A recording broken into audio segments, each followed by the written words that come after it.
of any major United States company from like 1900 to 1970 was a snowflake, all white. Okay? And then, about 20 years ago, something really interesting happened. Information decided that it wanted to be free. Information decided that it wanted to be free. It decided that it wanted to no longer be produced when other people wanted to produce it. And I'll give you an example. In 1982, anyone know a company called Union Carbide? In 1982, Union Carbide had an accident in Bhopal, India that resulted in thousands of Indian people being killed when a cloud of cyanide gas was released by one of their factories. The first press release that was issued by Union Carbide that the New York Times ran with was 2 people slightly injured when a steam pipe burst. It took about 20 years to get an accurate body count of the number of people who were killed in that Bhopal disaster. Last week, there was a car bombing outside of Afghanistan, and there was live video on CNN within 15 seconds. Information has decided it wants to be free. The interesting thing about that is that when information decides it wants to be free, you can no longer lie. You can no longer decide when and what you want to release. So the first rule has to be, being aware of that, the first rule has to be transparency. The first rule of social media has to be transparency. And I'll give you an even better example. In the 2008 elections, a lot of people said that Obama won because he based his entire campaign on transparency. That the previous 8 years weren't as transparent as they could have been. I'm not going to get into political debate as to whether they were or not. I'm simply saying there were a lot of pundits out there who said that Obama won the campaign based on transparency, and he promised a more open government. His first week in office, he appoints Tom Daschle to Interior Secretary, something, I forget which. And he had to step down. Daschle had to step down like almost before he got appointed because he something, I don't know. Obama goes and does the Sunday talk shows that weekend. His first weekend of the Sunday talk shows, right? And the Sunday talk shows, they're sitting there like Mr. Burns. They are ready to vilify, like, the wonder child's first mistake. Excellent. You know, and they go and they go on and, Mr. President, thank you so much for joining us. So, sir, I must ask, Daschle.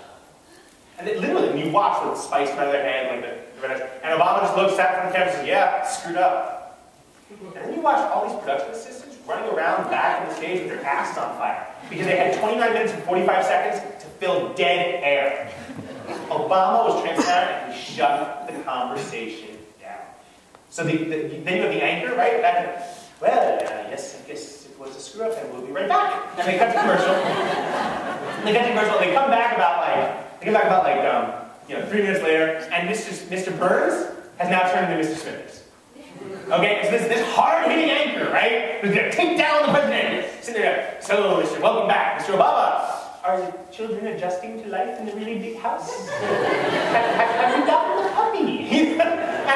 and pardon my friend for this, but Obama's sitting there, and you know if he could have, he would have been like, y'all my bitch.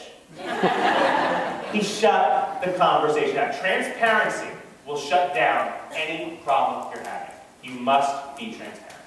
Okay? And to give you examples of some of the best bloggers and some of the best people using social media out there, they are the ones who live a decent portion of their lives online. Or a decent portion of their lives in the public. I'm not saying you have to do that, but I'm saying that if you, how many of you run small businesses? If you're running small businesses, it has to be your face out there. Because trust has never been more important. And we'll talk a little bit more about that. To give you some idea, here's another website that I started doing on January 1st called ayearto10%.com. So ayear, T-O-T-E-N%.com. It is my quest to get to 10% body fat in 1 year. Okay, to go from fat ass to 10% body fat in 1 year. And I'm documenting everything I do online. And if you open it now, you're all going to, like the second post, yesterday's post was the weeks. Every week I do a shirt off self-portrait, so I'm just warning you guys. It'll get better, but right now, yeah, it's kind of not what you want to see without, like, drugs. So that's being transparent. You can't hide. At the end of the year, I'll have 52 self-portraits. I better damn well lose weight, or I fail. You have to be transparent. First rule is very simply transparency. If you look at big companies from the past 100 years, start off with Enron. Enron wasn't brought down by a crack team of journalists running around the world with 60 Minutes Newsnet. Enron was brought down by 2 reporters, one of them who lived in my building, a woman named Bethany McLean, who was Googling and looking stuff up and saying something doesn't seem right. Worked for Fortune magazine, had a 75-pound bulldog named Aurora, adorable dog. And I'd say, well, no. She could go back up to her little one bedroom, and sit in the computer, Google, look stuff up. Something wasn't right.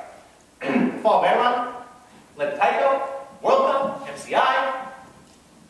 How many companies can we name? All the way up to through AIG, too big to fail. Which, by the way, is like being too fat to die. So, you got AIG, billions and billions and billions of dollars. All because people tried to do things without being transparent. They said, we can hide this, we'll get away with this. The time of getting away with something is over. The ability to get away with something was destroyed by the cloud. Got a cell phone there. 5 seconds to shut up for your, does it? I can hear 4, no, 3, 2. Answer it. Okay, she's like, all right. Next one, you think. I was trying to get you attention. So first rule, transparency. If you're transparent and you get in front of the problem, it won't be such a big problem when it happens. Because it will happen.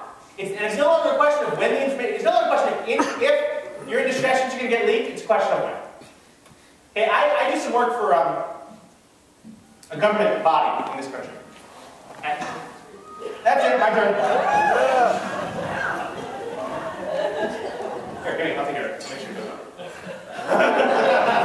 You've never seen someone shut off a cell phone quicker.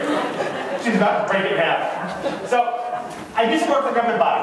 And the government body may or may not have given me a little Java applet that someone developed at that government body that may or may not sit in my BlackBerry. And when I go to a party and videotape everyone at the party just like that, or just like this room right here, just do a quick once-over scan really fast, the applet may or may not intercept the video before it goes to Facebook and try to facially match everyone it sees in the video with everyone in my friend feed. If it does, it may or may not auto-tag them on Facebook. Think about that. You no longer have to go home when you're drunk, upload the video, and hope you can recognize it. It's done automatically. You know what that does? That kills cheating. Baby, I wasn't there, you were. That kills cheating. Imagine a world like that. We have to be smarter.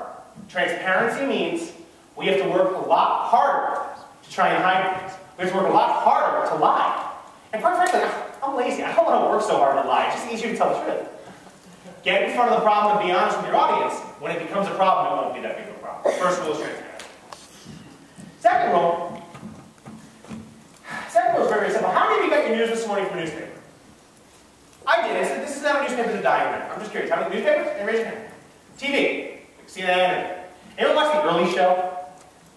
And you know the psychologist in The Early Show about Jennifer Hartstein, the one who always comes on and talks about kids, or anything having to do with drama or trauma or anything like that? My ex-girlfriend got her first gig on that. Now she's married to someone else, has my dog, and I have to watch her every day of The Early Show, the show that I got. But I still love her.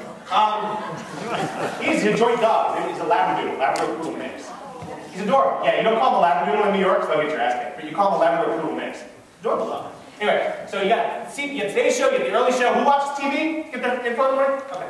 Radio? Anyone listen to the radio as driving to work? Right? How about the web? Twitter, Facebook, all that. Alright. Everyone has something different. Everyone gets their information in a different way. For me, I wake up in the morning, anyone read my rant I wrote on Shankman.com a couple days ago about top 10 reasons you should get up early? It's a good read. Top 10 reasons you should get up early and 6 ways to do it at my personal blog, Shankman.com. I'm up by 4:30 every morning. Not because I have 2 cats that don't let me sleep past 5, but also because you get more done. If you get up a half an hour early, it'll change your life. You get more done if you get up half an hour early than anything else in the world. So I'm out running, or I just finished I did an Ironman about a month ago just to prove that my fat ass could do it. And I did it. 15 hours, 45 minutes. Ironman. So, but every morning I'd be out in Central Park at like 4 a.m., 4:30 a.m. running. For me, I get my news, I download podcasts automatically.